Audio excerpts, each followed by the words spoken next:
recording. So for those of you who are with us, thank you. Sorry about the little delay here, but we're recording this. And so if you, later on when we're doing the question sessions, you can use the chat and also come off mute if you'd like. We'd also love it if everyone could mute themselves while we are, actually, no, I'm just gonna do that. I'm just gonna mute all and okay. All right, so Dave, you should be able to unmute yourself there. So the other thing you can do is just for some Zoom housekeeping, it's really nice to be able to see who's all with us. So if you can rename yourself, and if you would like to also include pronouns, that's great too. And this is just a little cheat sheet here for those who might want some instruction on how to rename yourself. Okay, and so we'll turn it over to Dave in just a minute, but my name is Jessie Curley and I'm with the Massachusetts Small Business Development Center. I'm one of the business advisors, and we have invited Dave here today to give us a talk on cybersecurity, and then we'll be sure to leave time at the end for your questions and, you know, kind of a discussion period. And if you want to add in the chat, you're welcome to share where you're coming in from and what your business is. Okay. And I also just want to mention that we do really appreciate your feedback and always want to make improvements on our offerings. So if you could please fill out the survey, you'll get that in an automatic email in the future after the event. Okay. All right, so I'm going to stop sharing. And I would love to tell you a little bit about Dave, who is going to be our presenter today. So Dave Del Vecchio is the president of Suite 3, an IT service provider based in East Hampton.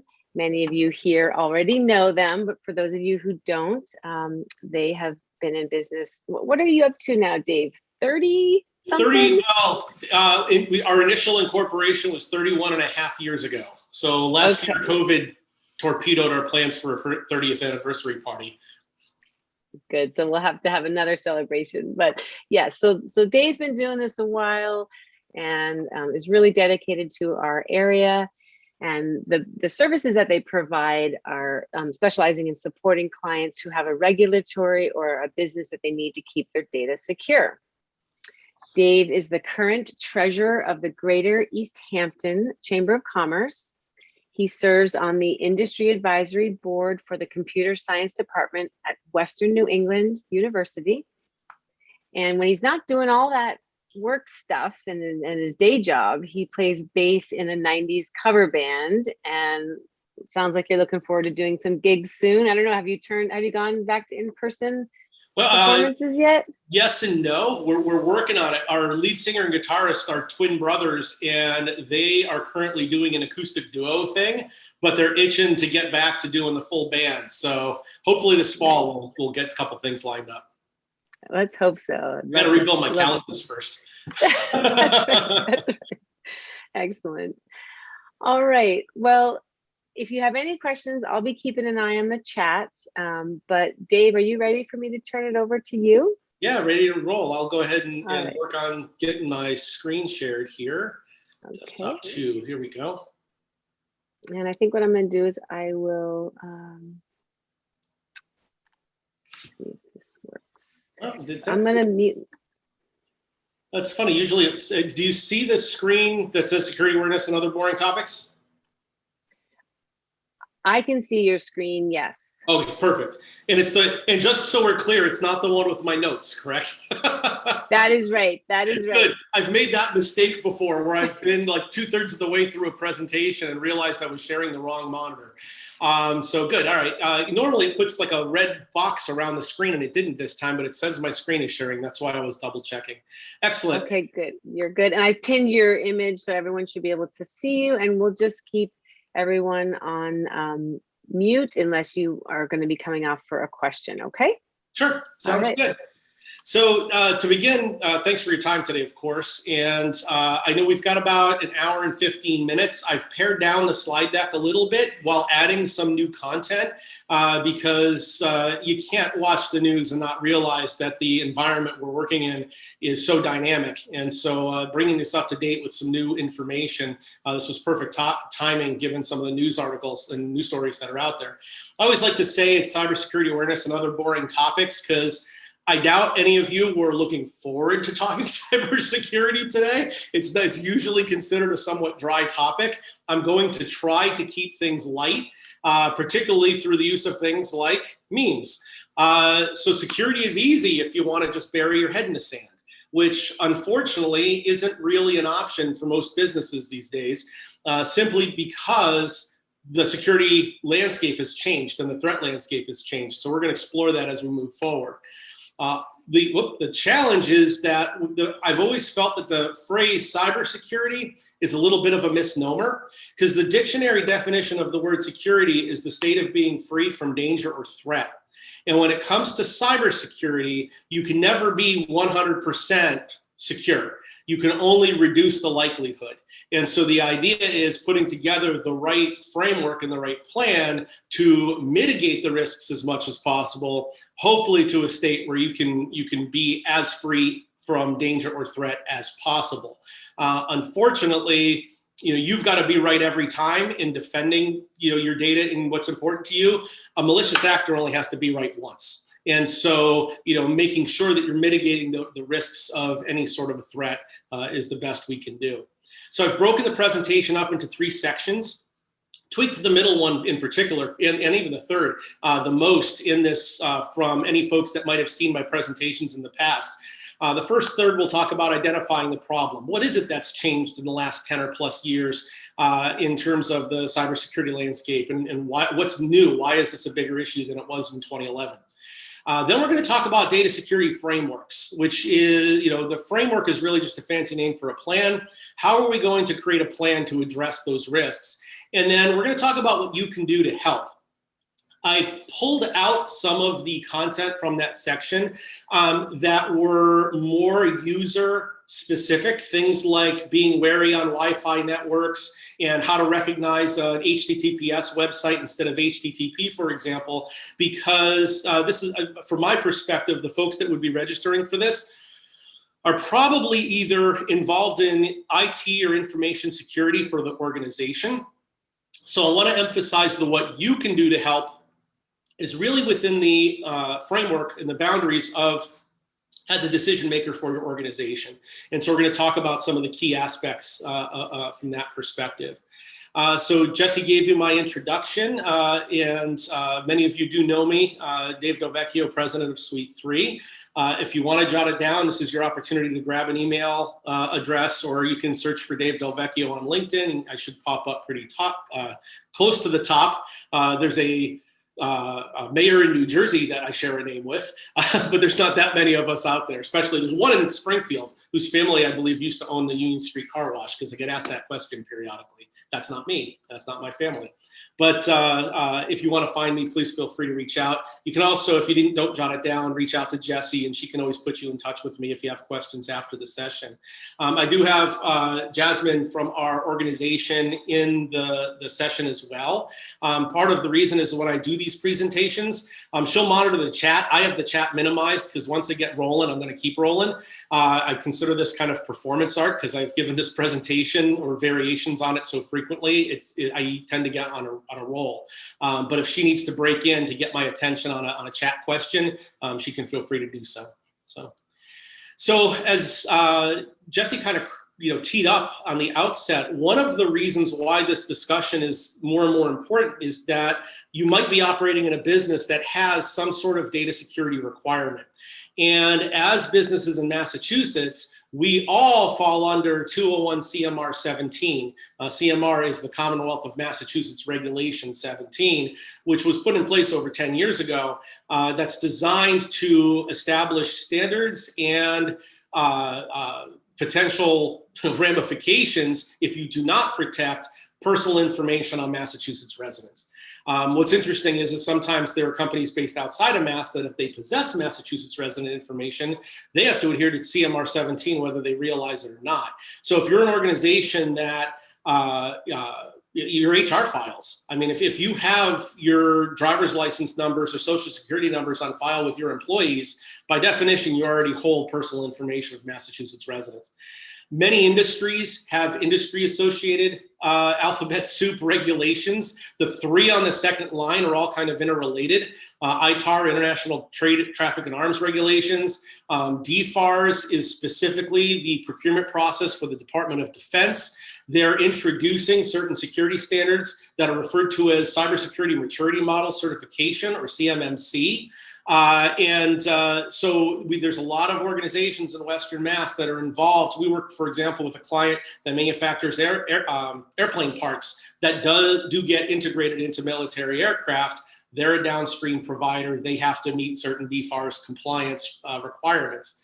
Other states and governments have gotten involved too. The CCPA, the California Consumer Privacy Act, one-ups the CMR 17 by a long way. You know how if you've gone on a website in the last few years, they've started throwing the banners up talking about this website will store cookies? That requirement of notifying a visitor to a website that they might be tracking what you do on their site is a direct response to the requirements of the California Consumer Privacy Act, as well as GDPR, the General Data Protection Regulation, which covers the European Union. So now all websites are working to the highest common denominator and making visitors aware that their information might be stored when they're visiting that website because of these regulations. The one in the middle, EIO, is made up. I always feel like this is an alphabet soup. I also usually joke that if there's a regulation that deals with farming, maybe that's an appropriate acronym for it. But ultimately, there is an alphabet soup out there, and you might be dealing with PCI compliance. Maybe you're a health center and deal with HIPAA. These could be part of why you're here today. The main reason, and this is what's applicable for all businesses, I don't care if you plow snow for a living, the single biggest variable that has changed the landscape is that data has value. And it has value in two ways. If it's personal information, things like social security numbers that bad guys can use to maybe get loans or credit cards in someone else's name and those sorts of things, well, that data itself has value. And if a malicious actor wants to prevent your legitimate use of your own data and hold it for ransom, that also has value. So the fact that the data has value to you and has value to others is really what's changed the threat landscape. For many years now, this is my biggest fear, is that either we walk in the morning to a screen that looks like this, or one of our clients does, and oops, your files have been encrypted. And so this is indicative of what's known as ransomware, which means that it's software that was put in place by a malicious actor so that they could charge you a ransomware, fancy, the real tough name to, that's how it got its name. But basically they're holding you ransom that unless you pay them a certain amount of money, they're going to keep your files encrypted. You won't have access to them anymore. Now the screenshot is from 2017, but you'll notice where it says Bitcoin accepted here towards the bottom, it says send $300 worth of Bitcoin to this address. I wish that's all it was anymore, but quarter over quarter, the average ransom payment has gone up consistently. This data was up through Q1 of 2020. I was looking for a nice fancy graph to kind of update this, but I can assure you the trend line has continued on the upward slope. For 6 consecutive quarters, average ransoms increased over 10 times. Why is that the case? Well, many businesses have cyber liability insurance now. And so the assumption is, well, if you've got a $100,000, $250,000, $1 million policy, let's start by asking for the maximum, a high amount, and we'll negotiate down.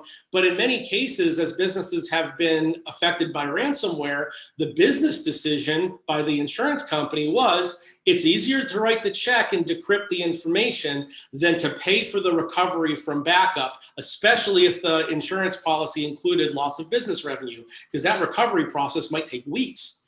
And incident response companies don't come cheap. So what's happened is the ransom payments have gone up and up. Now, a new twist, however, is that even if you have cyber liability insurance, there's a chance they will not pay. The reason being that in many cases, those behind the ransoms are actually related to foreign nation states, some of which may be on the OFAC list, or Office of Foreign Assets Control, where you cannot pay a payment to a group that originates out of places like North Korea or Iran, who are on the Foreign Assets Control list. Those in the finance field, I know we got some credit union folks on the call today, are well aware of this. But even if you're not a credit union, this could still end up hindering your ability to pay the ransom in order to regain access to your information. The other interesting aspect about ransomware is if a bad actor has had enough access to your environment to have fully encrypted your files, that's actually your secondary concern. The first issue is if they have the ability to encrypt your files, they also have had the ability to steal them. And so this is what's known as data exfiltration. And so what's happening as a recent trend over the last year is there's not one ransom demand, but two. The first one is, if you want to decrypt your files, we will sell you the decryption key for X amount of money, which again could be hundreds of thousands of dollars. And oh, by the way, we stole your critical information and we're going to post it on the dark web unless you pay us not to. And you better hope there's honor among thieves that they would live up to that bargain. But they're going to also hold you for ransom that they're not going to disclose the information that they stole. So the risk of not only ransomware, but data exfiltration has increased over the last couple of years as well. So what sort of information is the most valuable? This information is a little bit old, from 2018, but there's a couple of trends I can point out, but this information all still has value.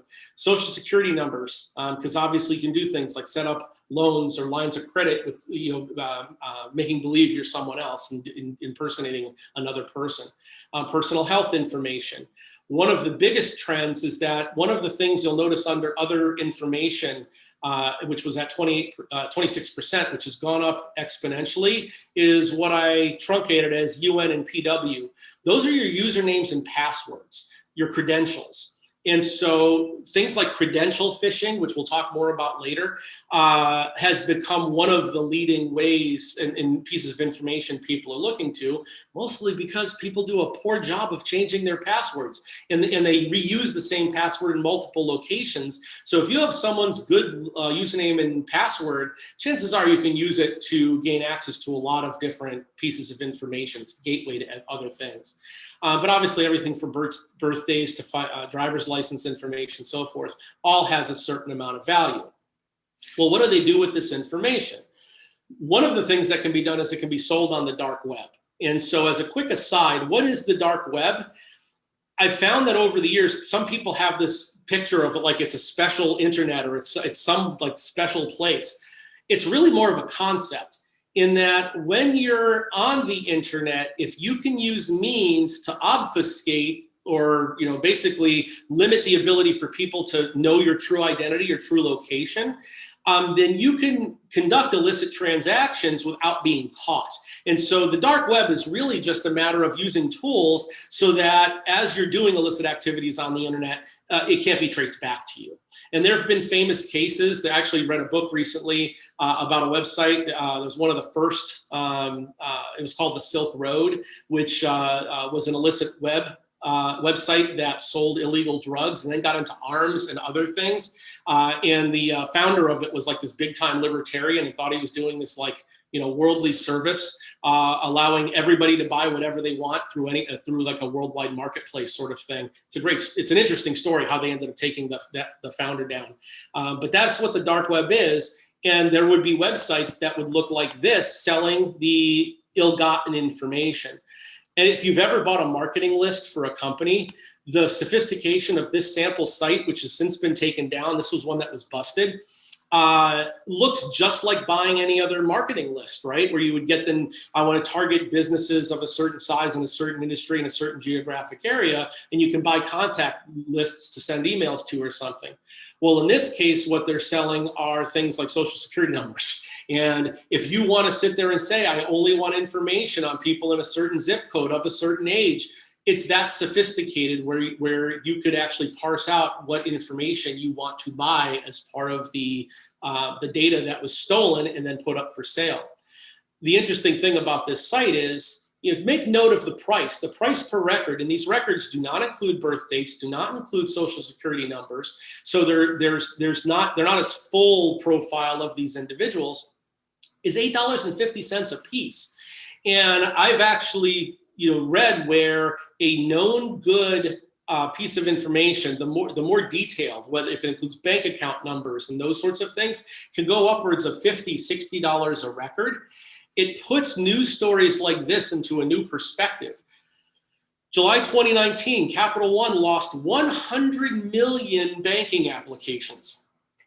Think about the amount of data that is on a credit application, right?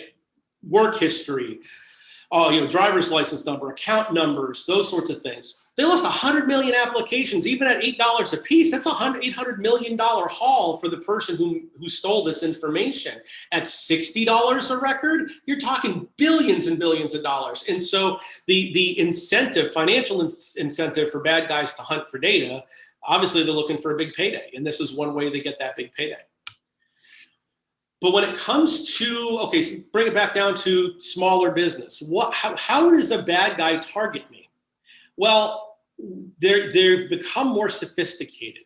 And in many cases, hackers will do simple level of homework. They'll look on social media sites, sometimes being able to figure out, well, this is a CEO of an organization, this is a CFO of an organization. Let's send a targeted phishing campaign to see if we can mimic a financial transfer and have them transfer to a fraudulent account.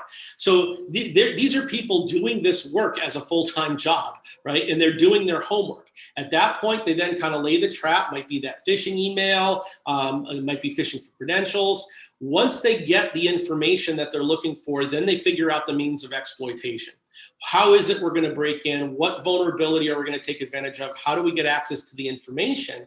And once they're in, they tend to do nothing and I've seen reports of sometimes as much as 3 to 6 months. They'll just lurk. And what they're looking for is the opportunity to be able to take command and control, to steal data, deploy ransomware, so forth. And then that's when all hell breaks loose. So, the prevention of preventing them from breaking in is critical. But as we move forward, we're going to talk a little bit about detection as well. And the fact that that persistence, the fact that they will persist in an environment for a period of time, going undetected before laying whatever trap they're going to lay, is an important component to factor in. If I asked everybody at the outset, which I used to do in the flow of this presentation, what does a hacker look like? Usually the mental image is, the kid in the mom's basement, drinking too much Monster Energy drink, war games sort of Hollywood portrayal. The fact of the matter is it's now a professional business. And the organizations behind this are in some cases sponsored by nation states, or it's organized crime. And they actually have developed very sophisticated networks where you have developers that are funded by organized crime who then sign up affiliates who then go about trying to do the phishing, trying to lay the trap, trying to launch the ransomware or steal the data. And then when they do, the payment goes back to the developers who then trickles down a commission structure to their affiliates for having done a good job. This is no different than reselling Salesforce or any sort of paid software as a service platform. This is software as a service. It's just the business they're in is illicit, but business is good. As an aside, I mentioned how nation states have gotten into the game. I was turned on to this podcast, originally started airing back in May. It's called The Lazarus Heist. You can look it up on your podcatcher of choice. It was put out by the BBC World News Service. It's a 10-part podcast that it starts with the story, and you might remember it, where Sony Pictures was hacked and they were releasing movies early and private emails and so forth. Well, while the North Korean government denies their involvement, it's pretty much been proven that they were the ones behind it. And then it looks into other actions that the same group that did, which is known as Lazarus Group, which ended up doing the actions against Sony, also have run bank heists. And so my wife and I listened to this podcast on a trip up and back to Maine about a month ago. Even if you're not into cybercrime and you're just into like thrillers, it's a really good story. I mean, they've got international, kind of whodunit sort of thing going on. It's a very interesting listen. So I wanted to give them a commercial. If you want to understand the depth of how nation states are involved in this game right now, it's pretty amazing. And then just to back that up, you may have seen news of the SolarWinds hack that occurred over the winter, and the fact that they did persist in in SolarWinds, the exploit that they were leveraging for malicious access went undetected for 9 months. And this wasn't by Bob the IT guy. This was the Department of Commerce. This was various departments of the federal government. The Russian group that was behind the attack, within reasonable doubt. Again, they used known Russian spying tools. It had all of their fingerprints. They were in the federal government information for 9 months. So you're dealing with very sophisticated groups. Since that time, you may have seen news stories about everything from the Colonial Pipeline that was compromised using bad password. People with poor password policies, they ended up someone got in with legitimate credentials and launched that attack. Similarly, Florida's had a water supply issue, Florida City, Oldsmar, where it was a vendor. I'm sorry, go ahead. Sorry. This is Jesse to interrupt. Just want to let you know you froze for just a quick second. Oh, I'm sorry. So we were talking about Colonial Pipeline was compromised due to a bad password. The Florida water supply was accessed through an old vendor access that did not have multi-factor authentication and had an old password that had never been changed. So sometimes it's the simple protections that, if done properly, could have prevented big news stories from occurring. It's that easy. On the flip side, you have had multiple Exchange server zero-day exploits and vulnerabilities that have been exploited. There was no warning. It was just one day. There are active exploits happening on Microsoft Exchange servers, and similarly, Ccpa VSA software, which is a multi-tenant platform for supporting multiple endpoints and clients. We do not run it, but both of these were what are known as zero-day attacks, which means that there was already a malicious actor leveraging a vulnerability for malicious purposes. The vulnerability was not known until it was exploited. So there was then a gap or a period of delay until updates and patches were made available to fix the vulnerability to eliminate the attack from occurring. With Exchange Server, it was about 24 hours. With Ccpa VSA, I know some partners that use Ccpa VSA software that were offline for about 8 days. Where they basically said, turn off the Ccpa infrastructure and do not use it until a patch is available, and it took them over a week because it started over July 4th weekend. So it's crazy stuff that's happening out there, and it's not just an out there standpoint. It happens in our backyard too. Bay State lost 12,000 patient records in a phishing attack about 2 years ago. I think this was 2 years ago, April 8th, that this was in the news cycle. And it's not just a Bay State issue; it's small business too. The thing is, these sorts of threat, depending on the type of attack vector, it's easy to pick on a small business as it is to pick on a big business. And it's as easy to pick on 10,000 small business as it is to do 10 big businesses. And on average, which organization spends more per employee on cybersecurity? Bank of America, Citibank, Chase, or, your small town, small business, local small business. Quite often they're finding that small businesses are easier prey. And if you launch an attack at 10,000 small businesses, even if 9,900 of them have dotted all the I's and crossed all the T's and have prevented the attack, the bounty gained from the 100 who didn't are worth the effort. So small businesses have as big a target on their back as big business. And the fact is, it's not Mr. Hoodie that's behind it. Someone's getting rich from cybercrime, and chances are the people funding it probably look more like Leonardo DiCaprio than a kid in his mom's basement just doing it for fun. One of the big factors is risk level. Ultimately, so as a small business, what is my risk?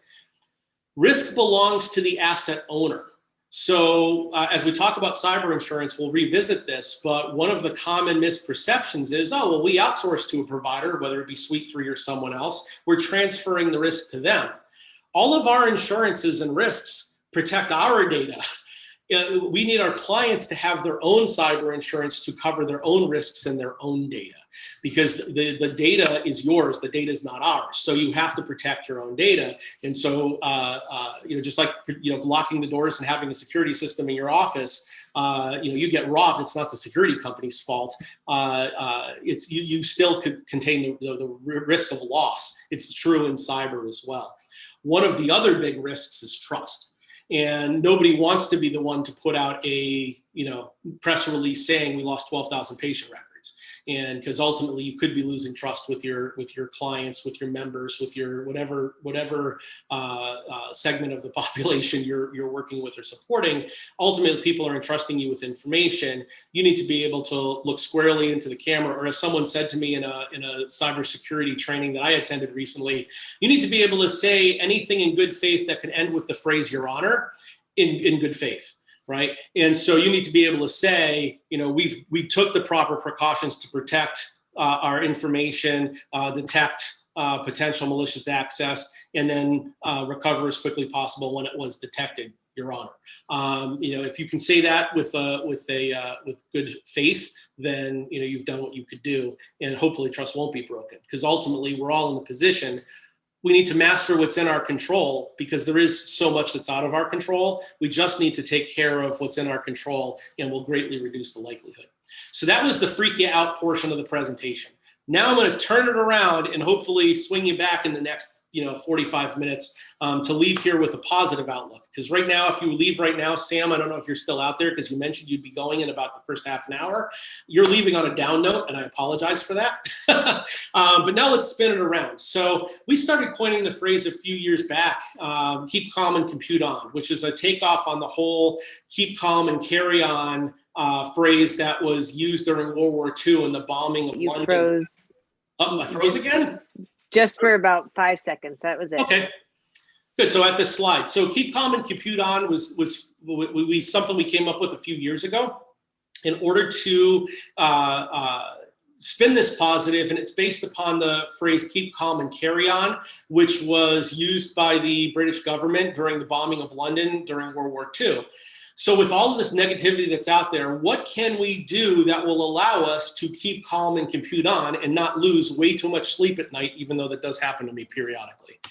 Well, as I mentioned before, attackers tend to use the same sort of playbooks. How they go about trying to seek that initial access and start that attack chain.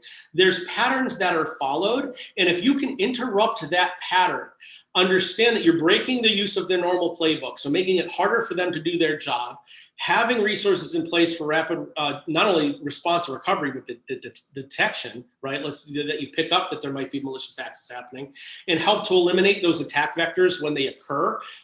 Good patching cadence, making sure that those Exchange servers where an exploit's been out since March have actually fully been patched. Making sure that you have these things in place can greatly reduce the likelihood. There's a saying, the Latin is there, I'm not going to attempt that, but the translation is, if you want peace, prepare for war. We're at war, whether you realize it or not. And the thing is, again, we're not fighting kids in their mom's basement. We're fighting North Korea. We're fighting the Russian cyber, command that are launching, that are behind some of these attacks. It's a sophisticated enemy. We have to have a sophisticated approach. Fancy name for that is creating a security framework. So what is a security framework? Well, let's start with kind of the basics. When talking about information security or IT security, there's what are known as the 3 pillars. The first one everybody tends to think of are the technical controls, right? So that started back in the 90s with, putting antivirus on systems. And I can remember getting into a debate with a bank president who only wanted to put antivirus software on the PC that had the modem on it because, well, all of the other systems aren't connected to the outside world, so how are they at risk? And then the day that the bank president started getting pop-up messages saying, like it would say like his name is a big fat jerk, what happened was his system became infected with a word macro virus that probably got introduced via floppy disk. And all of a sudden it became personal. He thought people were sending him messages, and we're like, no, this is a virus. This is why you need an antivirus software. It would have blocked that. So it's gotten way more sophisticated from those days forward. So antivirus and firewalls and all of that stuff that you throw at security typically falls under the technical pillar. Physical security controls are things as simple as, if you have an on-premise file server in your environment, is it in a locked cabinet? Is it in a locked room?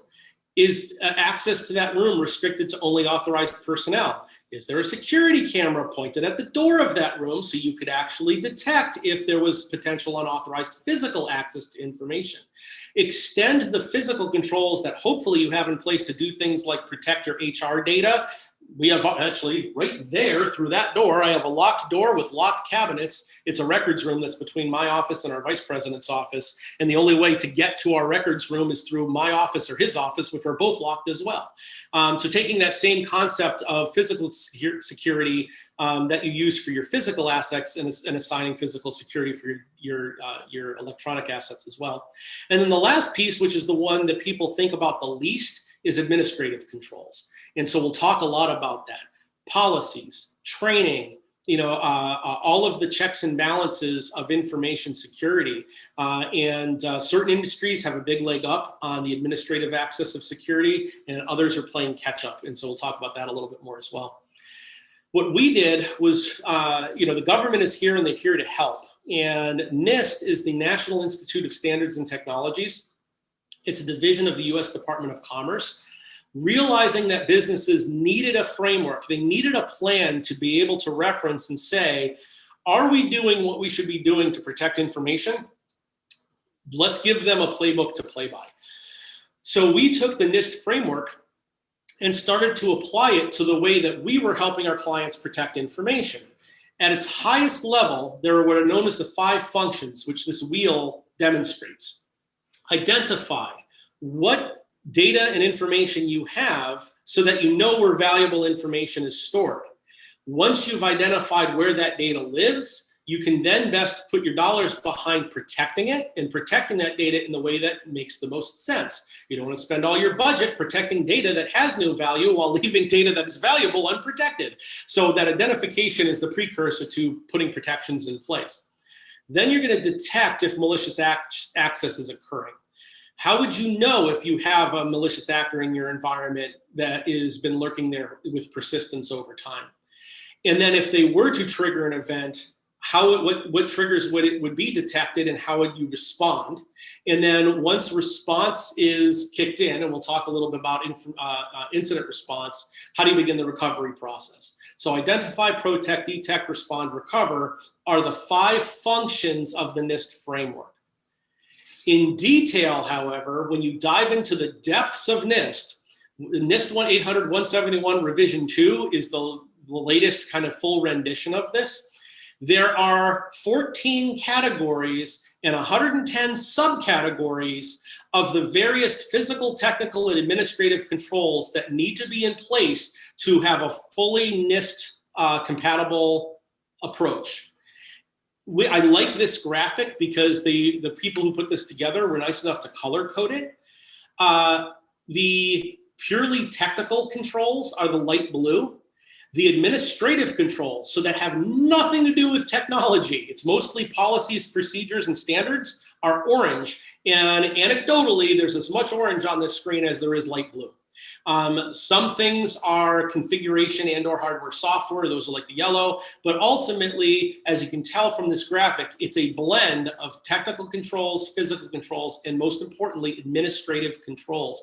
And the administrative controls get granular down to things like, I'm an employee and I have a thumb drive. I need to dispose of it. The policy should state that that could have portable data on it. How do you know that it doesn't have private information on it that could be lost if you throw it in a trash can if someone then takes it after it's left your possession? Do you provide your employees a means to recycle portable media in a responsible manner so that they are recycling those for destruction as opposed to just disposal? That's the level of granularity detail, if you dive into Nist with both feet, that you need to be prepared to get into. Oh my God, whose job is that, right? So an important thing that's happened in the last 10 years is the segmentation between information technology and information security. So information technology is typically shortened as IT. Information security is typically shortened as InfoSec. Two sides of the same coin. IT focuses on deploying and maintaining technology to solve business problems. Information security, or InfoSec, makes sure that all of that technology is being implemented in a secure manner and is being implemented in a way that limits any possible attacks or incidents from occurring. It's being done as securely as possible. So information security should help to be a watchdog of information technology, because there are times the technical person is faced with this needs to get done and it needs to work by 5 o'clock today. There are times where shortcuts might be taken and someone's got to be able to say, wait a minute, that remote user, are they using multi-factor authentication? Are they limited to the information they could be accessing, and should be providing some of that oversight of what technology is into. In a larger organization, this has typically led to the creation of two separate but equal C-level positions: Chief Information Security Officer, or CISO, and your CIO, or Chief Information Officer. So your CIO would be overseeing technology, your CISO would be in charge of your information security. Most small businesses, and when I say that, I'm talking anything under 250 employees, do not have this level of sophistication. The one thing that I always discourage is that whoever is in charge of IT, whether that's you're a super small office and you have an IT coordinator who simply sends tickets into a Suite 3 or similar company, they should not also be writing your policy. They should not be the information security officer for your organization. Those roles should be separate. And then on up, so you're a 50-person company, 100-person company, ideally you want whoever's serving as that security officer role should be outside of any sort of technology responsibility, because you want them to be able to provide oversight. The two places we see that the security officer coming out of, if it's not out of technology, is typically either HR, because a lot of the information is policy driven. So just like they're creating employee handbooks, they can be creating an employee acceptable use policy. And similarly, just like training employees on the contents of their handbook, they can train their employees on the concepts in their information security policies. So we find HR is typically involved, or it's finance. And finance, because your CFO, your chief financial officer's primary job description is managing the financial risks for the organization. Well, extending that to not only financial risks, but technology risks and information security risks is a natural extension as well. So it might come from one or both of those departments is where information security should really focus. To help make things a little bit easier for our clients, what we did was we actually looked through the lens of the Nist framework, and at the highest level mapped all of our security offerings to the inspect or identify, protect, detect, respond, recover, upper 5 functions. And as you can see, the majority of the tools are really designed around protection. Protecting your employees with their knowledge through security awareness training, antivirus, we talked about patch management, firewalls, email sanitization, fancy name for anti-spam, firewall configurations, multi-factor authentication. They're all protection tools. The area that's been expanding is in detection. And so last year, for most of our clients, we added what's known as an MDR platform, Managed Detection and Response. This year, we've actually launched our own SIM platform, which is a security information and event monitoring.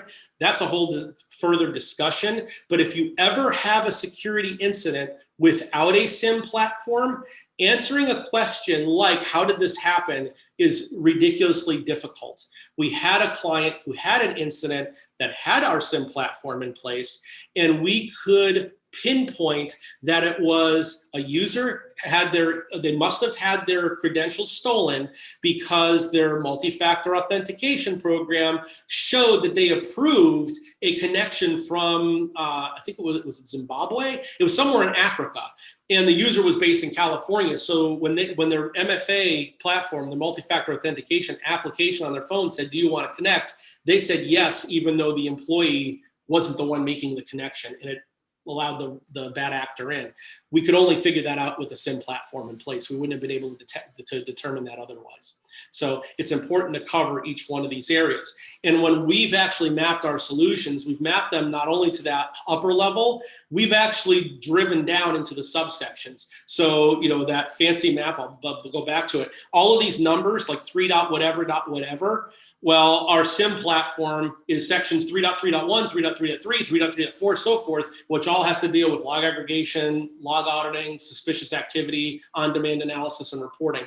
So we've actually, for those clients who need to adhere to Nist, which all of those defense contractors I talked to before have to, we've actually connected the dots for them to say, if you put our SIM platform in place, you're meeting the requirements of these sections of the Nist frame. So on the high level, there's an interesting kind of way to kind of approach this process. So, you know, if you look at that identify, protect, detect, respond, recover model, that the tipping point between protection and detection is typically what's known as boom, or a boom event. So pre-boom, you're doing all of the things to identify and protect the data. It's pre-compromise, it's pre-event. It can quite often be automated. Data scans, you know, scanning environment, looking for PII, putting protection tools in place. It's very tool-centric, less people-centric. Once a detection gets flagged, hey, a malicious, not a malicious actor, a user's password account has been tried to be logged into 50 times in the last 10 minutes, which could be indicative of a brute force attack. Someone's got to look into that. It becomes more of a people process than a technology process. The technology might flip the flag, but someone's got to look at that alert. And so when you start looking at determining, is this a false positive, is this real, it becomes much more people-centric for detection, response, and recovery. So that's part of the reason for that mismatch when you look at that solutions list. It's so protection heavy. It's because detection and response is really where the human element has to get introduced, particularly from a response standpoint. So with the expanding threat landscape and with more and more events occurring, many due to no fault of anyone, like we still have 15 clients running Exchange servers that all had to get patched in a 24-hour span last March. You know, how do we go about, you know, evaluating environments and going through the response and recovery for those for those clients? We had to rebuild our incident response plan. At its very highest level, this is the basic 5-step framework that's followed for incident response.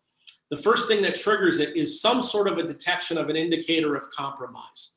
So some sort of an alert or action kicks off the process. Once you analyze that indication, is this a false positive? Well, then we can close it. We don't need to enact the plan. Is this something that has to get looked into? Yes, then it kicks off the plan and you begin containment and investigation. Once you know what you're dealing with, you reach a critical juncture, which is notifying appropriate parties. In the case, we have a client who ends up legitimately, and we've had this happen before. We pick up an indication that a ransomware event might be starting to get triggered. It always happens on Sunday morning at 7 a.m. or Friday night at 11 p.m. It's not something that happens Tuesday afternoon, because they always try to time these things when people aren't watching. We get that. We contain the environment, take everything offline. We give the client a call and say, hey, this is what's going on. Do you have cyber insurance in place? And if so, do you have a 24/7 number so we can call them to involve them? And the reason that's critical is because many cyber insurance policies require notification in order to have them quarterback incident response. If you begin the recovery to business operations without notification, there is a chance that they won't cover you. So if you have cyber insurance, document how to contact your cyber insurance carrier before you have an event. Make it part of your own incident response plan. So get your insurance agent, your insurance carrier, and also your attorney. Because ultimately, if there is any indicator of compromise that data may have been exfiltrated, they're going to want to start to craft your communications and response, because you have to be very careful in the language you use. One piece of advice is strike the word breach from your internal dictionary. Nothing is ever a breach until an attorney tells you you had a breach, because the minute you use that word, it kicks off specific legal responses that you have to do. And it's only a breach after an incident has been confirmed to be a breach when a lawyer tells you so. So having your attorney and your insurance carriers available to notify is a critical part. Once they're looped in, we can eradicate threats and recover business operations. I'm reluctant to say this out loud, but we've never had a client who's had to pay a ransom, and I hope that's something we can continue to say indefinitely, because obviously the risks are only getting greater and greater. So what are indicators of compromise? It can really come from a ton of places. It could be one of the sensors, intrusion detection, intrusion prevention sensors. It could be, like I said, discrepancies in system or network logs, like unusual time of logon or logon information. There's a lot of different things that could indicate that there's something going on. And a lot of those prevention and detection tools will generate alerts for us to look into. So whether it's the SIM platform or the Managed Direct Detection and Response platform, quite often those are the most common indicators of compromise that we find. We talked about cyber insurance, and just to reiterate the point on a couple things already mentioned, your insurance covers you, our insurance covers us. So make sure that you have cyber insurance in place. If you have an existing policy, but it's simply the little bit that's baked into your general liability, most common what we find is with business general liability, it might have a $5,000 deductible and a $25,000 payment cap. As you can tell, based upon the average ransomware payments made, now well over 6 figures. As I joked in a call this morning, that probably won't compensate you for the tissues to make up for all the crying. So 25 grand will go quick because that what I'm showing you is just the ransom. That doesn't include recovery efforts. That doesn't include an incident response team to look into forensics. All of those things are going to come at cost. So the dollar figures can mount quickly. Having cyber insurance is critical. What's new with cyber insurance that started back in May after that whole Exchange server debacle, they're now making the purchase of or renewal of cyber policies way more difficult, in that they're looking for you to self-attest that you're adhering to some of these security best practices, that you have multi-factor authentication enabled, that you regularly review, you have an information security officer, you're training your people on the contents of your information security plan. And if you're saying no to those things, they will either increase your premiums or not cover you at all. I'm hoping that doesn't lead to businesses choosing not to get insurance, because that would be the wrong conclusion. Hopefully it leads to people better funding cybersecurity preparedness in their budgets, because the current business environment, you cannot underfund this and not accept a higher level of risk. We mentioned before, actually I gave you the tips I was going to give you on this slide in advance.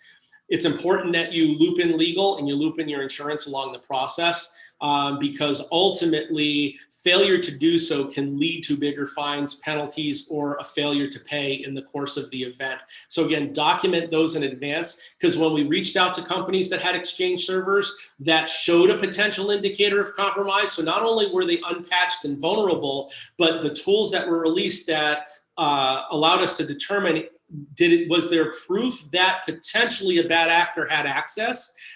A couple of them came up positive. In every case, when we contacted the client and said, who's your cyber insurance carrier? Do they have a way to be contacted? Nobody had cyber insurance. And I want to make sure that that doesn't happen in the future. One of the biggest challenges, particularly for those of you that are nonprofits, is that almost all security solutions are sold on a per user, per device, per something, per month basis, meaning their operating expenses. With nonprofits in particular, depending on your funding sources, many of whom rely on things like grants, you can write a grant for a capital expense. You need to buy a van. Hey, great. You need to buy a server for a server refresh project. Historically, you could go out and get a grant for those sorts of initiatives. Rarely are grants available for operating expenses. And so for nonprofits, school districts, municipalities, this is the biggest barrier. Why do these places continue? Why are they the ones that are most commonly in the news for having, bad practices? It's because they've been underfunding security because they don't have the operating budget to pay for the security tools. That's why municipalities keep getting, ransomed. You need to shift your funding model to more of an operating expense model. This isn't something you write a check for 10 grand and you're done for the year. You're going to be paying $1,000 a month. So because it's going to be a recurring expense because that's how all of these services are sold. So just be prepared if you're involved with the budgeting. It's not a capital expense. It's going to be, most of these things are operating expenses moving forward. I wish it was still 1995, and I wish, the biggest issue we had was, getting dial-up modems to connect correctly, but it's not 1995 anymore. So, I know that it's easy to reach that conclusion, like, holy crap, this whole thing was way easier. We didn't have to think about all this stuff. Believe me, I know. I feel your pain. It was a lot easier when the biggest issue we were dealing with was someone's modem wouldn't connect, but this is the world in which we live in. And the other biggest variable we're dealing with are people, right? I've always loved this quote. The full quote is if you give a user a choice between security and dancing pigs, the user's going to pick dancing pigs over security every time. And so we've met the enemy, and the enemy is us. The enemy is people. So we talked before about the sort of data that is lost in a security event. How is the data lost in a security event? So this was actually updated with 2019 data last year. I couldn't find the 2020 report. I was trying to update because they usually release it every June. But phishing had gone up to almost 40% of the time. People are giving up credentials and information and emails that they shouldn't be giving up. So we'll talk more about that.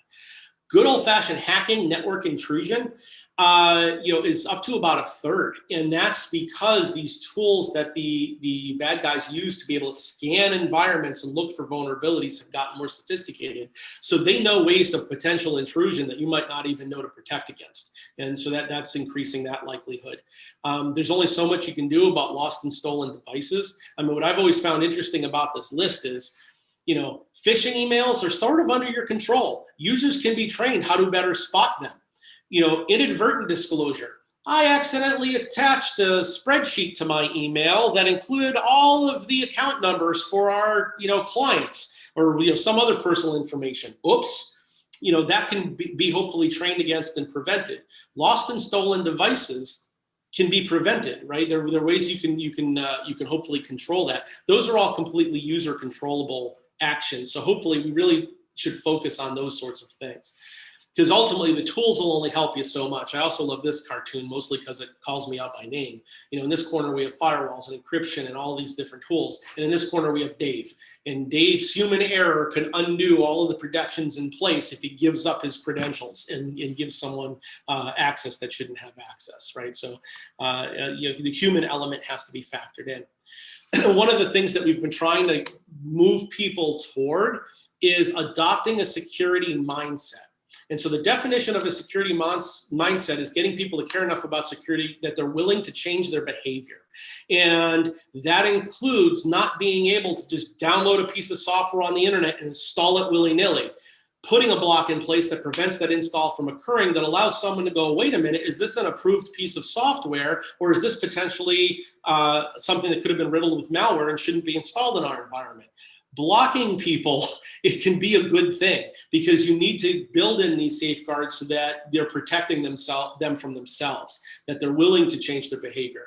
I don't want to deal with the inconvenience of changing my password every 90 days. I want my password to be good forever. Great. Enjoy your security incident because you're going to get breached if you keep using the same password. You need to adopt a security mindset and change them periodically. And so what are the sorts of things that we can do? Hopefully not this. Right? You know, back in the day, you used to find where people would write down their username and password and keep it sticky noted to their computer at the office, or they were really slick and were putting it like under their keyboard. And that's the first place people look. If you're doing that, please don't do that anymore. There were literally times we would be in financial institutions and we'd find the teller's password on a sticky note under their keyboard. It's been a while, but there were times where that would occur. And so, you know, it's about adopting that security mindset. To think twice before taking the easy way out and doing something like this. I like to use the analogy, you know, if you're going to drive a car, you kind of have to learn how to drive. And just because you've got seatbelts and airbags and a crash detection system and all this technology that's designed to help keep you safe, you still don't want to drive into a tree. You still want to keep the car between the lines on the road as much as possible, because sometimes the guy coming through the four-way stop sign isn't going to stop for you, and there might be something completely out of your control. The tools are going to hopefully help protect you in that case. But if you're the one driving like a maniac, you're still going to end up getting hurt if you hit that tree. So the tools are there to hopefully protect you for the things that are out of your control, but you still have to master what's in your control to really be more secure and more safe. So the first thing, as I was hinting, get real about passwords. Most importantly, you know, ideally you want to set a different password for each website. You can do what's known as password chunking, which is, okay, you know, if someone gets a hold of like a, you know, Facebook, is it that big a deal? Well, in some cases, yes, if you've linked your authentication to your Facebook login for other sites. Now they're not just gaining access to Facebook, but other places. But maybe anything that's not banking related, you can use one password on separate websites. If it's ever lost in a data incident, it's not like they can cause real damage to your financial accounts. But most importantly, never, ever, ever, ever, ever use a password that you've ever used on a website as your login for your work environment. You always want to use a unique password for your work environment. You don't, because sometimes Facebook might have a data breach. They could lose your Facebook username and login. If that same combination, username and login, is used on your network, that's now for sale on the web, and someone might be able to access your Outlook web app interface to gain access to your email remotely without your knowledge. So always use a unique password for your local login, for your network login. Do not just use common words. You want to end up using either randomly complex passwords or passphrases. Complexity is typically where you have 3 of 4 factors: uppercase, lowercase, letters, and numbers. Pick 3 of the 4, that's considered complex. And we'll talk a little bit about length moving forward, but magic happens when you start getting to 13, 14 characters and more. So I'll back that up in a second. If you're interested, if your passwords have ever been stolen, there's a great website called Have I Been Pwned, and it's literally haveibeenpwned.com. Pwned is simply an internet slang for the word owned, with the phrase have I been owned, meaning like have I ever been taken advantage of. It's an internet thing, ask your kids. But haveibeenpwned.com, spelled P-W-N-E-D. It's a white hat group, meaning good guys are behind this website. They've bought the information off of the dark web. So when there's been a news story where X number of credentials have been stolen from Yahoo or whoever, they've added that information to a data breach. So you can search your email address and it will tell you how many times that credentials using that email address as your username has been part of known data breaches. I've had a Yahoo account for 20-something years. It's been, in the last time I updated this, I don't know if it's changed since then, but that Yahoo username has been part of 8 known data breaches. My old for-ibs.com email, when we used to do businesses for, innovative business systems, that had been part of almost 20. Fortunately, at least the last time I checked, my Suite 3 account hasn't been part of any yet. But usually when we're talking passwords and I get pushback from a business owner about they don't want to have to change passwords, all I do is throw their work email through this website and show them how many times they've had login credentials stolen, and it tends to change their tune because they realize that, holy crap, I might have used that password on that website as my work login. I might still do it, actually. And this is the surest way to double check if your credentials have ever been stolen. So this was the matrix where I said magic happens as you start getting to that 13 character length. This is the estimated amount of time it would take for a password cracking tool, if given an unlimited number of chances, to guess your password.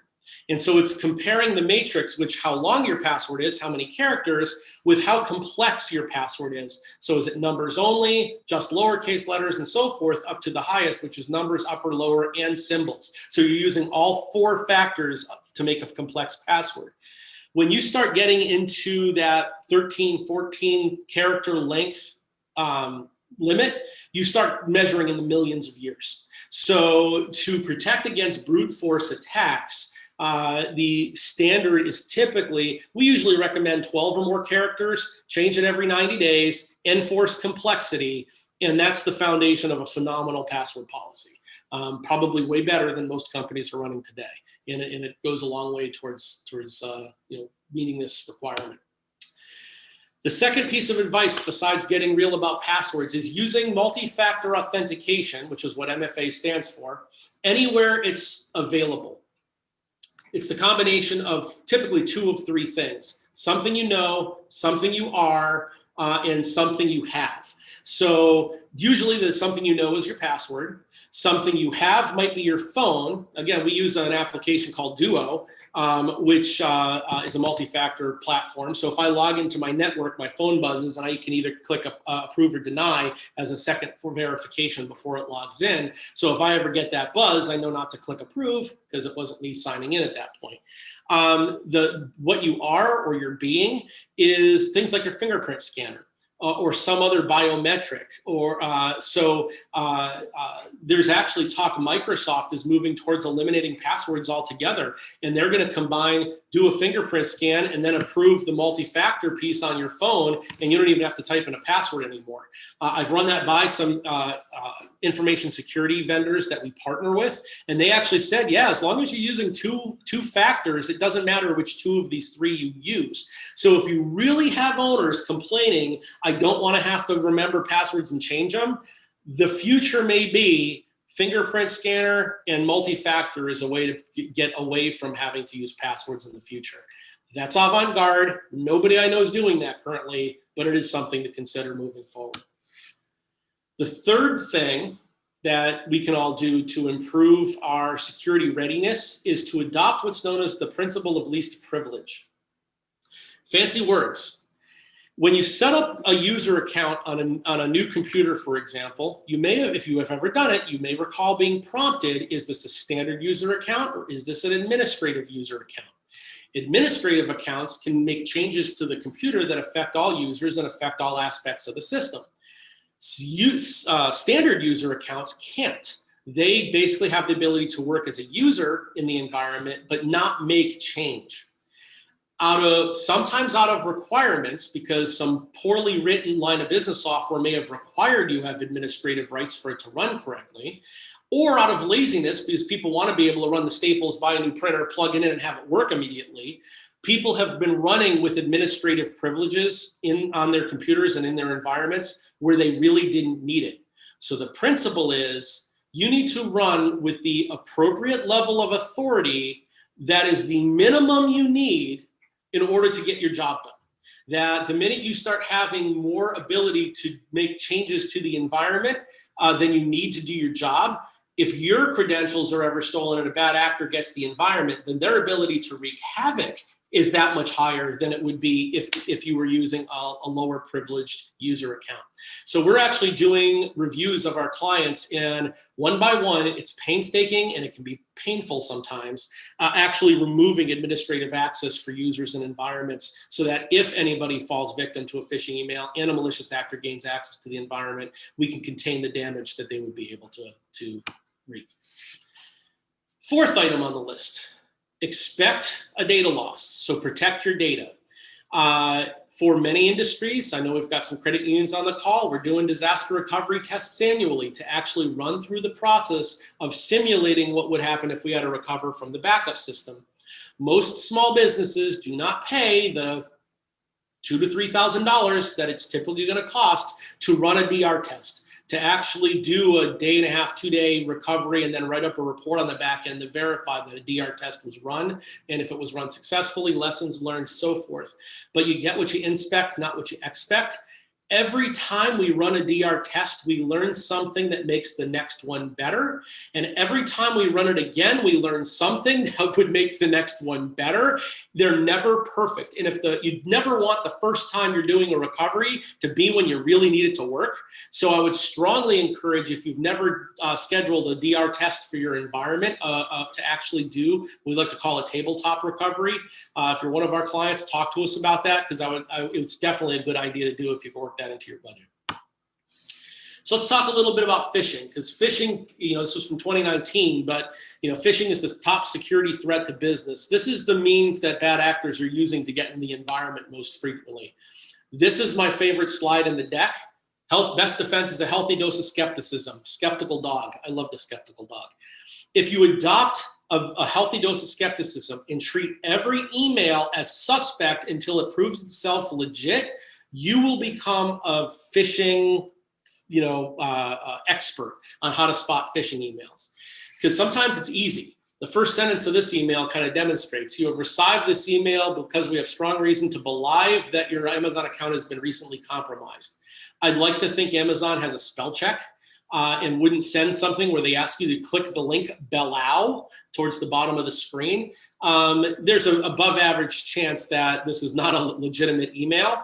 And the piece of advice is you could just delete it. But if you want to verify, just do not use the convenience link. Don't click on the link they're providing. Go to your web browser, log into your Amazon account, and see if there's any indications that your account's been compromised. Is there an order that you didn't expect to see there in the history? You don't have to use the convenience link, because chances are if you use this link, it's gonna say, oh, sign in with your username and password, and what you just did was passed it through to the person who sent you this email, who I guarantee you is not Amazon. So don't rely on convenience links. Go to the source rather than relying on the link in the email. It goes a long way. This is an example of what's known as credential phishing. This was sent to me by a buddy of mine who was doing some consulting work for one of the local colleges. And one day this was making its rounds through his whole organization. We're updating our system to the new anti-spam guard system. You're required to reply to this email with your username and password. But they quickly spotted the address was from a helpdesk.edu address. This was not something the school was doing. So they sent out a do not respond to this email note. And so people would just delete them, because again, people were giving up their credentials, their usernames and passwords, if they responded to this email to a bad actor that they didn't know. So keep an eye on that from line. Another example, with more and more businesses relying on Microsoft Office 365, we've seen a big uptick in 365 related emails. This one is horrific.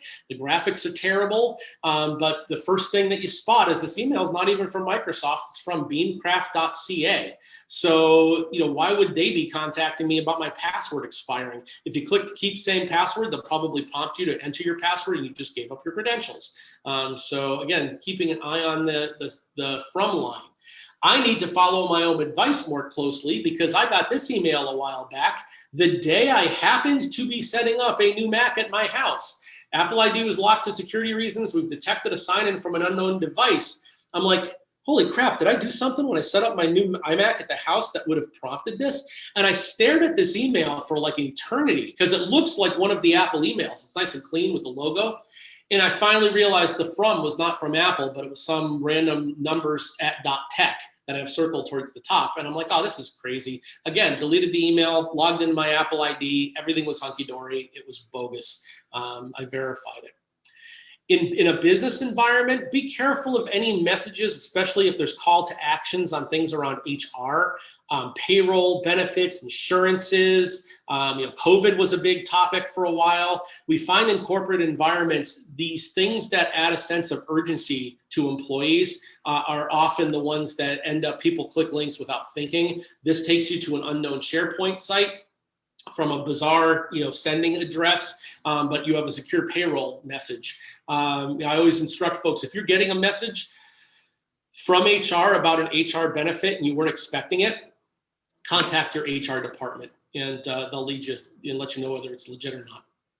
This was an example of one that happened in our company. Sean Mullally does our invoicing and procurement. He gets this email and he calls me and he says, Dave, I got this weird email from you. What did you need? And I go, what did the email say? And he goes, it says you need something. I go, forward it over to me. And this is what he sent. And I asked him, I'm like, why did you pick up the phone and call me? He goes, well, I thought it was weird that you would have just called me if you needed something, but I noticed it wasn't from your work email address. And he spotted the from address was from an outside domain. And so he followed our advice. Hallelujah. He did what he was supposed to do. Now, for the sake of time, I'm going to forego the story of the Google Play cards that happened at another client. But the bottom line is, if you are ever prompted to make a financial change, pick up the phone, reach out and touch someone, as AT&T used to say, and verify before you make any changes. We've had multiple clients who've done things like receive a notice saying, send payments to this new account. And then, when they did so, 3 months went by and they realized they were sending money to a fraudulent account. And, they didn't realize it till the vendor called them and said, how come we haven't been paid in 4 months? So anytime you're making any sort of a financial account change, make sure you reach out the phone and get verbal confirmation from the party that this is actually legit. Don't call the email that might have been sent in the request for the change. If it's a vendor, for example, look up the number, call your account rep directly and ask them if it's legit. Because sometimes they're sophisticated enough that if you call the number in the email going, hey, I just want to make sure this is legit, they're going to go, oh yeah, it's totally legit, but you're talking to the bad guy who's trying to have you route the money to him anyway. So reach out the phone, talk to someone, and verify any financial transfers or changes. Every aspect of an email can clue you in. Make sure that the from sender is from someone you would expect to get email. Make sure it's on a date and time that you would expect to get email from them. I'm probably not going to email you at 3 a.m. I might, but depending on the subject matter, keep that into account. If the subject doesn't match the content, sometimes that's indicative of spam. If there are attachments that you weren't expecting, don't open the attachments. People had gotten into the good habit of avoiding attachments for a while, but what's old is new again. You've got a whole new generation of employees in the system that haven't gone through that sort of training in the past. And we're noticing more threats coming in via attachments again. So if you're not expecting a file, don't go opening the file. If there are hyperlinks we talked about that it could lead you to some place that you don't expect to go, you do not have to click the link to log in this example, to Bank of America. Actually, it even says Bank of Armenia or whatever. It looks like that's an RN instead of an M for the example. So it was a fraudulent domain. Log into your Bank of America account directly and double check your balance. If it was sent to 50 people and you don't know the other 49, it could just be some sort of a weird mail blast. So every aspect of an email could be a clue. As an example, this was one that I received, not my primary address, wasn't from Microsoft, but it was all about the fact that emails were getting blocked in Microsoft. And when I received this email, it wasn't even 2019, it was 2020. I'm like, it's not 2019, not my address, not Microsoft. This is clearly bogus. So again, skeptical dog. If you look at every piece of email as skeptical until it proves itself legit, you will spot these in a millisecond. It gets real easy to spot the bogus ones if you adopt that approach. Last topic, and I know we're running out of time and I want to leave some time for questions. And I'm good till 3 o'clock. So if people want to stick around, we don't have to jump. What would happen if, as a parting shot, you leave here today and what you do is assume that a bad guy already has persistence in your environment, they've already had access to your data? What would your reaction be, and how would you look at the potential damage that could occur if that data had already been stolen and if they were about to encrypt it? I'll let that hang for a second as you get the pit of your stomach, that little butterfly moment, right? Chances are, if you start thinking about your data and what is the real risk if our data is lost, what you're now adopting is what's known as an assumed breach mentality. So assume that the breach has already occurred. What would the damage be? Chances are, if that data was already lost, you would start looking at the files that you store in a completely different way and the emails. Lawyers are the worst, by the way. I don't know if there's any on this call. I apologize in advance, but you all need to purge your damn emails. Every lawyer I know has like 20 years worth of mail history, and it's like you were just sitting on a mountain of liability. They want to keep everything forever just in case. Archive it, get it out of your mail system. Archive it so that it's not even accessible. And you can go get it if you ever need it, but it's not part of your live system, because if the data is there and it can be stolen, doesn't have information that would be damaging, embarrassing, valuable. Same thing with your files. A credit union shall remain nameless. I don't think it was any of the attendees today. We did a data scan in their environment and found an Excel file that was full with all of their members' account number information. It was a data dump from a data migration they had done 3 years prior, before our involvement with them, and that file was still sitting on a common file share on their file server. It was only accessible by a handful of employees, but the fact that they literally had an unencrypted Excel file with all of their member account information at the time of their conversion just sitting there that they didn't know existed was incredible. I think the estimated value of that file came back at like $64 million. It might have been 46. I might be transposing those numbers, but in either case, it was a ridiculously huge liability. Get rid of that damn file. So if you're thinking about, you've got all this old payroll information, you've got all this old, if you've got old files kicking around that has valuable information that you're just keeping around in case, you might want to delete it. If you got nothing to lose. If someone has malicious access to your environment, but you don't have any data of value, you've just reduced your attack profile, in the damage and the risk profile greatly. But if you're keeping stuff around that has value just because, if it were to be gotten by an external party, well, you just accepted that liability.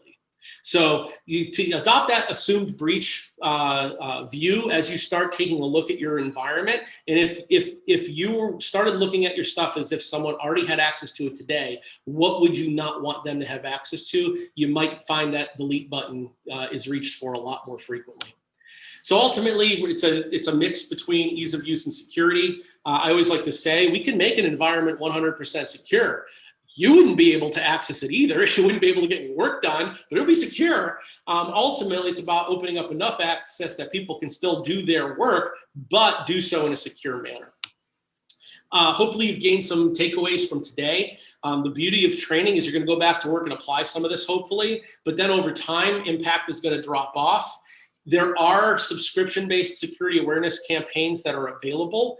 Many information security programs require things like regular employee training.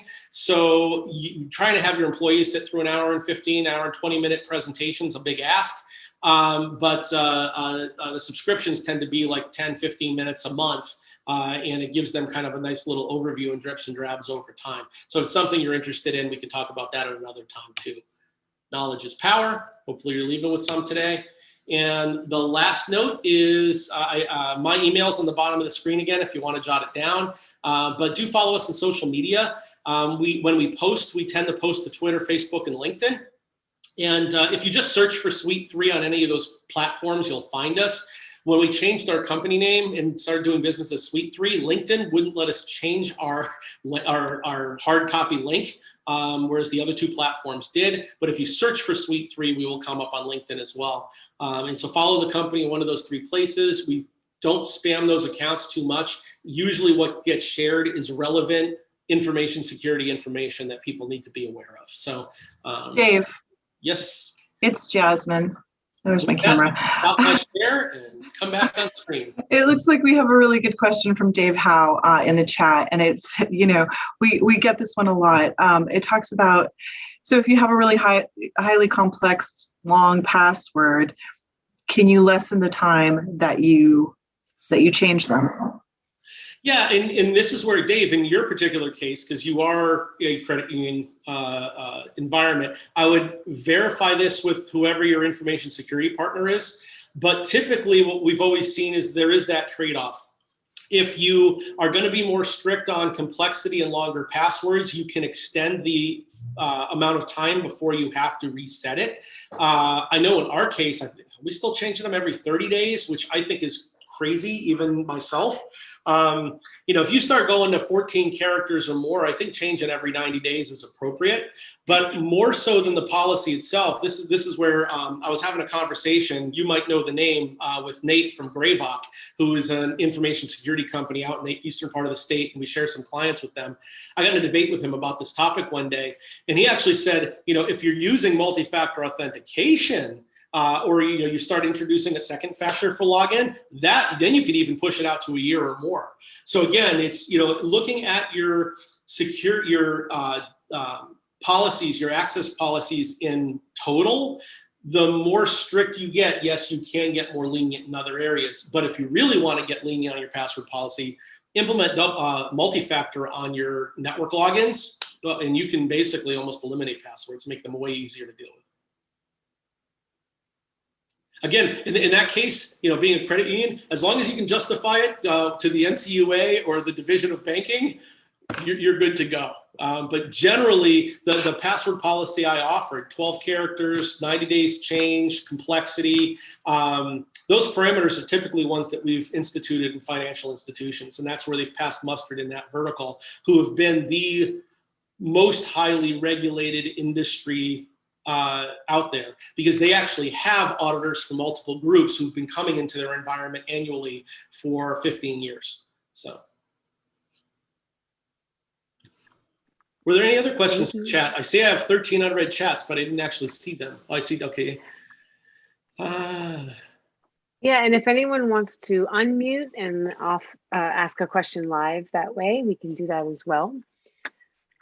I don't see any other questions in the chat at the moment, but feel free to just unmute.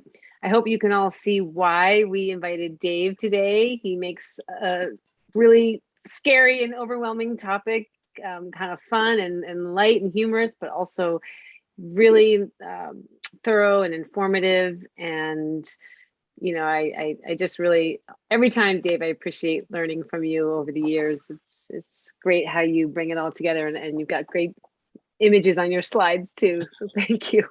Thanks, Jesse. Yeah, I mean, it's again, as I kind of kicked it off, it's like, security awareness and other boring topics. It is a dry discussion.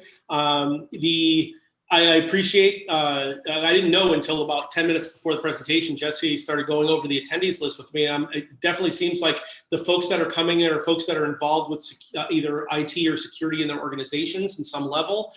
So I'm glad when I tweaked this slide deck, I did it in the way that I did. In that it is more from that big picture kind of 50-foot planning or conceptual level, as much as some of the specific things I did leave in, like phishing and spotting phishing. That was not by accident. All of you folks that are IT or finance or are in some sort of a management level in your organizations, you guys are the biggest phishing recipients in your organizations and the biggest risks. So being a healthy dose of skepticism, skeptical dog, is definitely something that is also still relevant. I see a question about how safe is 365 and specifically Word. I'm going to answer that in a couple of different ways for you. The people have naturally been skeptical of the cloud because, in part, I mean, it's kind of this nebulous thing. I'm just saving files willy-nilly into the cloud. It makes it feel like it's just out there in the ether. What ends up happening is all the cloud is someone else's computer. When you're using Microsoft 365 platform, and so there's Office 365, Microsoft 365, they just announced Windows 365. Basically, whatever you're doing in that 365 universe is basically information that's stored in the Microsoft cloud. There's a couple of factors that I would argue make storing data in their cloud more secure than in your own environment. One is they are going to put every security tool in place, every approach, everything they're going to do to keep that data secure. Because the last thing they want to do is to have there be a big data loss incident because Microsoft didn't dot I's and cross T's. So you know that they're going to fund. I actually had someone say on a event that I took part in recently, most companies like that are spending more on cybersecurity than any nation on the planet, right? Microsoft probably spends more than the US government on cybersecurity. And that's not hyperbole. That's true because it's their entire business. So from an approach standpoint, very secure. They'll back it up. If you're in a regulated industry, they have a section of their site known as the Trust Center. So whether you're a financial institution, any sort of regulated industry, you can actually get all of the documentation that will tell you precisely how they're protecting your information. So the other factor is, I mentioned how in March there was an Exchange vulnerability. The first environments that were protected were the folks who have email hosted in 365, because as soon as the patch was available, Microsoft patched their entire cloud platform. Everybody who was running their hosted email was now protected. The problem was not all companies either have Johnny on the spot internal departments or service providers like Suite 3 who actually took the time to install the security updates within the first 24 hours that the patch was available for all of those on-premise servers. And as I said, there are still on-premise servers that are exposed today with this vulnerability that was announced in March. Because of the fact that their cloud is always going to be patched first and their security approach in general is beyond reproach, I would argue it's more secure. You mentioned specifically Word. From an application standpoint, I don't know if that's as much a point as a Word document, if I store it locally or store it in the cloud. Because even if it's in the cloud, you can still be working on it and editing it locally. But generally speaking, anybody who's held off on adopting Microsoft cloud products because of security, it's as or more safe than what you're doing on-prem. Other cloud providers, I can't always comment about that. I would say if you're using any cloud products, do ask them, do they have a trust center? They should share the ways that they're keeping data secure on your behalf. And sometimes it's telling because not everybody's good about providing that information. And if you're talking to a vendor and they go, I actually had a vendor that services other service providers like ours say to me recently, you're the first partner who's ever asked that question. And I'm like, there is no way. If I am, I don't know who the hell you're working with. But honestly, it's like if I'm not, then that's just not an acceptable answer. And you need to be able to provide this information when people inquire. So that's a good question. Thank you, Pilar. And Dave, you want to go ahead and put up your contact info slide so that if anyone wants to follow up, they know how to find you? Sure. I got to scroll back. Covered so many important topics here. Slides. Yeah, hang on a second. I gotta pull it Yeah, only if it's easy for you. But this has been a lot of really helpful information, and I hope that people are taking it in and know where to go to implement these steps.